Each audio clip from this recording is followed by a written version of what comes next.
Avec l'aide d'Hachem, on est dans la suite de notre shiurim sur la guerre, et donc toujours dans les écrits de Rav Chaim Shmulevitz.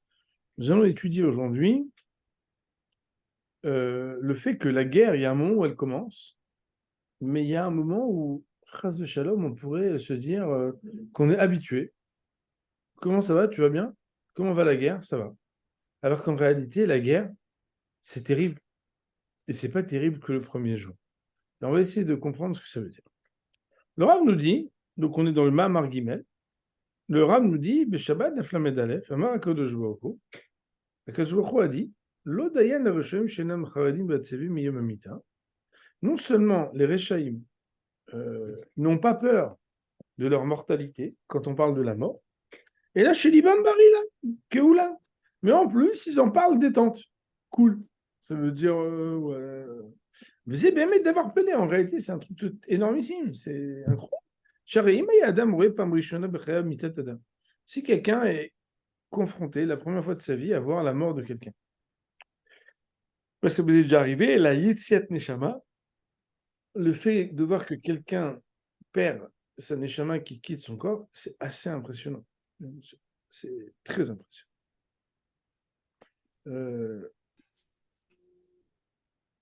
Dit le Rav, ודאי שזה עושה עליו רושם עז. שהיה מתהפך לבעל תשובה גמור. Si quelqu'un il voit un homme mourir devant ses yeux, il pourrait se poser des questions sur son existence à lui et faire qu'il arrive à faire teshuva.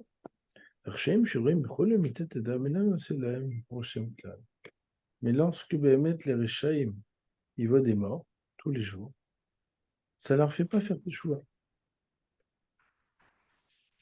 Il faut quand même que je cite peut-être un texte qui est connu, avec une question connue. Il y a une Gemara dans la Masechet Brachot. La Gemara, elle nous dit, Daf E, la page 5a, c'est une Gemara très connue. Hein. La Gemara, elle nous dit, moi, Rabbi ben Levi, pardon, excusez-moi, Amar Rabbi Levi Bar Chama, Rabbi Shimon Lakish, Leolam Yargiz Adam Yetzer Tov et Yetzer Hara. L'homme, il doit toujours être en lutte à exciter son Yetzer Tov contre son Yetzer Hara. Autrement dit, un homme ne peut pas rester détendu sans arriver à baisser la garde devant le mal. L'homme doit être actif et doit être sur ses gardes. S'il a gagné, le Yetzer Tov contre le Yetzer Hara, c'est bien. Imlav, il y a ce Torah, sinon qu'il étudie la Torah. Donc le gars commence à avoir des pensées, commence à avoir des actions comme ça, lui, il doit étudier la Torah. Im Nitzromutav, si ça marche, c'est bon. Imlav, il Krat Shema, il doit lire le Krat Shema, ça ne marche pas. Autre échelon. Im Nitzromutav, Imlav, il Skor lo Yom Amital. Sinon, si ça ne marche pas, il doit se rappeler du jour de la mort. Et la Gemara, elle fait comprendre que quand on se rappelle du jour de la mort, c'est sûr qu'on s'arrête. D'ailleurs, il faut savoir que Béhémet, le cimetière, c'est un endroit qui fait faire tchouva aux gens. Parce que la mort, c'est un sujet qui préoccupe. Et pourtant, Ravelia Ulopian, il dit, mais attends, ça n'a pas l'air tout à fait vrai ce que tu dis, pourquoi? C'est marqué dans la Torah que quand Esav il est revenu du champ et qu'il avait faim, il a dit à son frère, donne-moi un petit plat de lentilles, prends ce que tu veux, parce que Ine anochi olech lamut velamazeli bechora. Voilà, je vais bientôt mourir, à quoi ça sert la bechora? Demande Ravelia Ulopian. Mais il pense à la mort. Ça l'amène à faire des bonnes choses ou des mauvaises choses? Des mauvaises choses. Ah, pourtant, la Gemara a dit que quand on pense à la mort, ça on peut faire tchouva. La réponse, elle est, ça dépend, c'est quoi la vie pour toi? Quand un homme, sa vie, c'est faire des mitzvot, quand il pense à la mort, il se dit, il faut que je profite de faire des mitzvot pour pas mourir avant d'avoir fait tchouva. Mais quand un homme, sa vie, c'est profiter de ce monde-ci, quand on lui parle de la mort, il essaie de manger encore un peu, de sortir encore un peu, de profiter encore un peu. Ça dépend de la définition de la vie. En tout cas, il nous dit le Rav que les Réchaïm, ça ne leur fait pas grand-chose. Mais en réalité, sur cet étonnement que j'ai eu, à Marty, je me suis dit, chez Agmara Atzma, mais t'arrêtes cette zotaplia. Que l'Agmara elle-même, elle répond à cet étonnement que j'ai eu.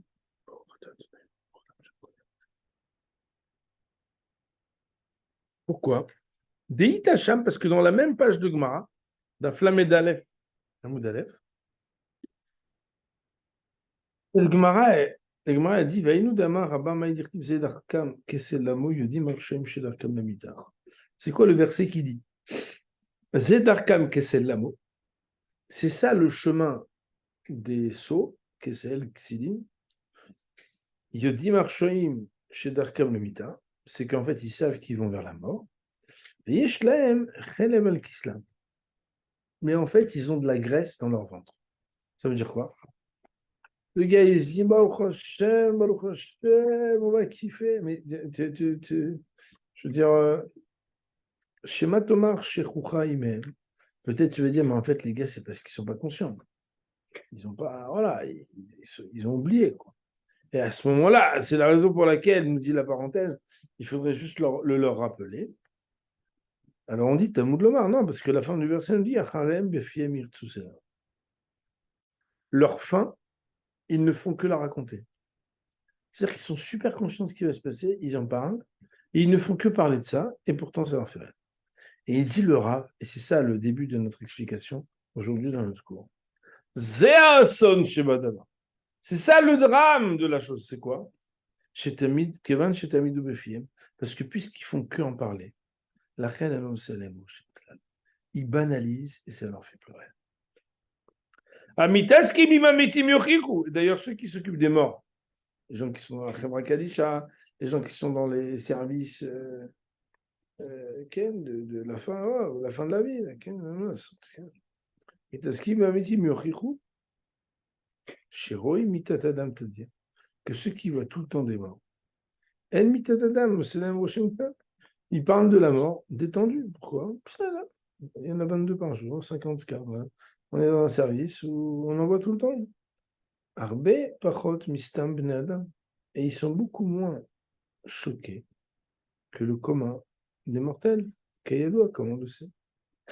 Et de là, le Rav dit, quand on parle facilement d'un sujet, et quand on parle beaucoup d'un sujet, ce sujet se banalise et n'a plus la même portée de nous sensibiliser, de nous faire réfléchir.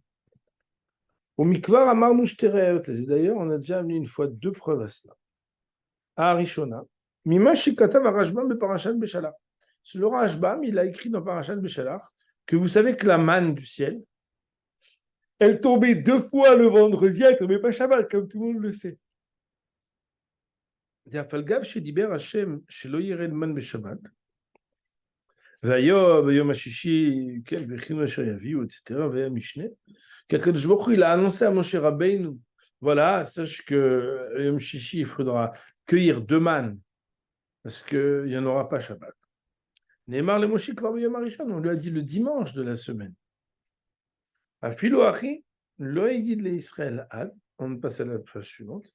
Néanmoins, ceci n'a été transmis au Ham Israël que chez Robessin Berev Shabbat, quand ils ont constaté le vendredi, chez Yaradaman Kifla Imgaunitzer Shabbat, quand ils ont vu qu'il y avait 2 portions, 1 seconde pour le Shabbat. Bien que la Gemara nous dit que normalement un avis, un prophète, et Moshe Rabbeinu était un prophète, normalement, il ne peut pas retenir la nevoie qui lui a été donnée à dire. Il doit la dire au Ham Israël tout de suite. Néanmoins, malgré cela, il n'aura pas dit depuis le dimanche ce qui allait se passer le vendredi. Pourquoi? Afin que ne s'atténue pas l'effet pendant toute cette semaine. Alors que quand ils ont constaté le vendredi de ce qui leur a été annoncé le vendredi, il y avait un effet beaucoup plus fort, beaucoup plus marquant, parce qu'ils ne se sont pas habitués, ils n'ont pas déjà mis une parole sur ce qui allait se dérouler. Donc, comme on expliquait. Véacheni, deuxième point aussi, deuxième preuve, Amarnu le Ochir Ken Mechushim Ben Dan. Chushim Ben Dan, c'était le fils de Yaakov Avinu. Dan, qui avait un fils qui s'appelait Chushim. Donc en fait, il y a Yaakov, Dan et Chushim. Chushim Ben Dan. Et lui, chez Esav, Meakev, Nikbor et Yaakov, quand il a entendu, la Gemara dans Sota raconte d'Achut Gimel Amudbet, que Esav s'est opposé au début à ce que Yaakov Avinu puisse être enterré à Marat Marpella. Il a dit ouais, ramenez des preuves, montrez-moi le shtar, etc. Et Chushim Ben Dan, quand il a entendu ça, on lui a dit non, il faut d'abord que Naphtali il revienne d'Égypte pour montrer les preuves. Amar, Vedata, Naphtali, Mitzrayim, Abba de Abba, Mutad Bebizion. Quoi? Mon grand-père, il va rester comme ça jusqu'à ce que Naphtali revienne à cause de ça. Natal Kulfa Mecheke, Areshav et Katla. Il a pris un glaive, il a coupé la tête à Esav. Et c'est comme ça que Esav est mort. Alors le Rav, il dit, mais Tzarech Lavin.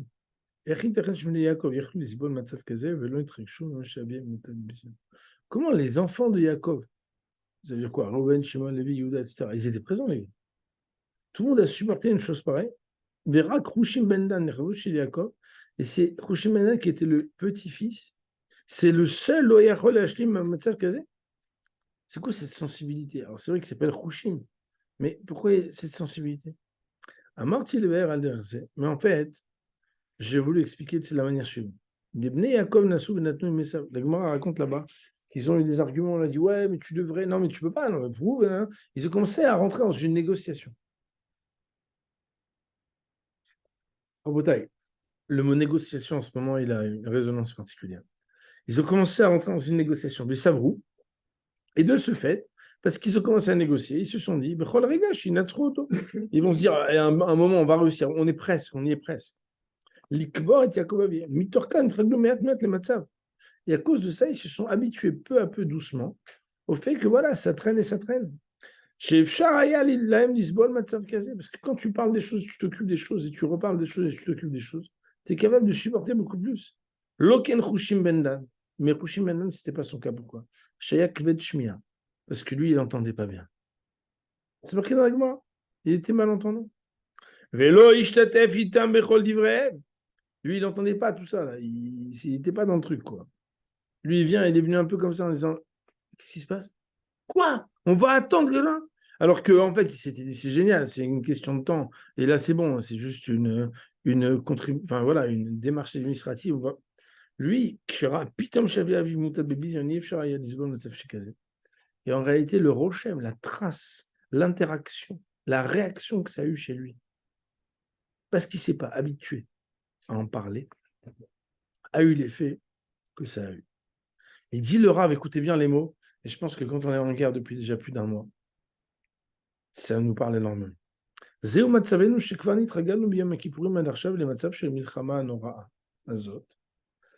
Il parle après la guerre de Kippour, il dit c'est exactement notre situation aujourd'hui. On s'est habitué maintenant à une situation de Milchama redoutable. Les sauve là. Parce que maintenant, c'est la guerre. À la guerre comme à la guerre, on va faire avec. Et voilà, on prend des nouvelles, on amène, etc.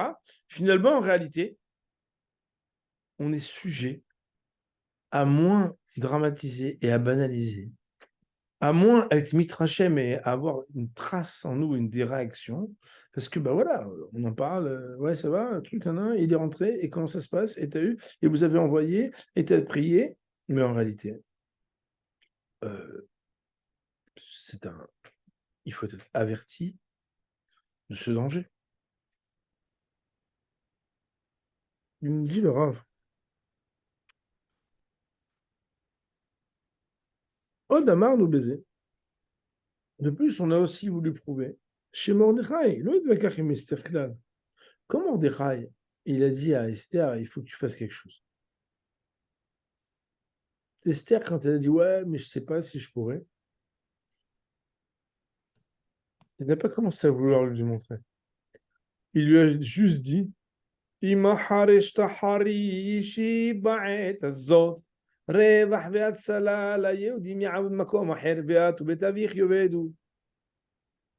a dit, sache que si tu n'assures pas à ce moment-là, Akadosh Baruch Hu, il aidera son peuple autrement. Il dit, le Rav Shalach la Altedayu Nafshach Limelech Bet Hamelech Mikol HaYodim. Ne crois pas que tu t'en sortiras indemne, parce que c'est pas parce que tu dis rien. כלומר, כיוון שהצבורה שאינה בכלל הסכנה, אי אפשר להרגיש את המצב ולדון בו. J'essaie pas de te convaincre pourquoi. Parce que si tu ne te sens pas concerné, je ne peux pas te parler. J'essaie même pas de t'expliquer.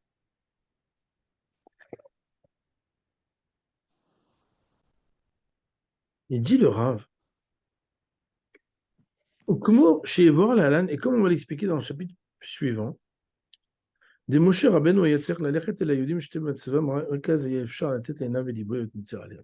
Moshe Rabbeinu, quand il était dans le palais du Pharaon, ça en a déjà parlé plusieurs fois, il pouvait être au courant de ce qui se passait pour les Juifs. Mais c'est seulement quand il est sorti voir, marqué Vaïgdal Nahar Vaïtse Lecha Vayar Besilotan, quand il est sorti, qu'il a regardé la souffrance de ses frères, c'est là qu'il a pu véritablement avoir dans son cœur et dans ses yeux quelque chose qui le connecte à la souffrance de ses frères. גם עלו אלף השני מכל שבט ושבט, שרק מתפלל עבור אנשי המלחמה. Il dit le Rav, et vous vous rappelez, on en a parlé il n'y a pas longtemps, il y avait Elef Lamaté, Elef Lamaté, vous vous rappelez ce qu'on avait dit? Pour 1000 qui sont sur le front, il y a 1000 qui prient pour eux. Il dit le Rav, mais le deuxième millier qui fait que prier, qui n'est pas sur le front, il dit le Rav, fallait aussi que eux ils aillent là-bas. Parce que quand tu ne sais pas ce qui se passe, tu ne peux pas être mishtatev, tu ne peux pas t'associer à faire une belle prière si tu ne sais pas ce qui se passe. On m'a dit que prie pour lui. Mais Rabotai, quand quelqu'un on dit qu'il est malade, prie pour lui. C'est pas la même chose que quand tu l'as visité et tu vois que si tu sais pas comment il a changé de visage, il a perdu du poids, c'est plus la même personne. Quand tu vas là-bas, tu pries pas de la même manière. Il dit le Rav, lève la matin, il faut qu'il sache ce qui se passe. En tfilatam shlema, sinon la prière elle n'est pas intègre. Et la kshem bekava milchama, seulement si toi aussi tu es là-bas. Asher alken, baruch Hashem, shenachnu yoshvim velomdim bimnucha. C'est la raison pour laquelle nous on est là, on est assis, on étudie. Et moi je vous le dis à vous, on a un petit café, on a la lumière, on a un GRU, on est entre amis, on a la clim. Il dit le Rav Oula Merachok Yifshar Shte Matzav Nora. De là où on est, il faut au moins savoir que on n'est pas associé exactement comme on le pourrait et comme on le devrait. C'est